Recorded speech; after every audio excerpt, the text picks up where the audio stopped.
¿Es bueno que tengamos en estos momentos una capacidad de generación de energía eólica? Pues rotundamente sí. Entre otras cosas, tema importantísimo, porque ha permitido crear en Euskadi puestos de trabajo de elevadísima cualificación, en un sector de fuertísimo crecimiento en el futuro, y ese es el tipo de sectores en los que nos tenemos que posicionar.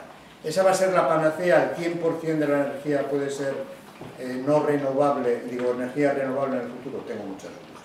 Y tengo dudas por dos razones. Primero, porque estoy convencido de que otras formas de energía se van a desarrollar a costos razonables. En segundo lugar, porque la demanda de energía de Euskadi seguirá creciendo exponencialmente, por lo tanto se necesitará más y más energía. Y en tercer lugar, pues porque habrá que pensar las cosas con sentido común y ver exactamente cómo, tema complejísimo, en un microterritorio como este, como es la Comunidad Autónoma del País Vasco, de los más poblados de Europa y del mundo, a ver cómo metemos plantas de generación de energía. Un tema extraordinariamente complejo que afecta al medio ambiente, afecta a gestión del territorio, afecta a inversiones, etcétera.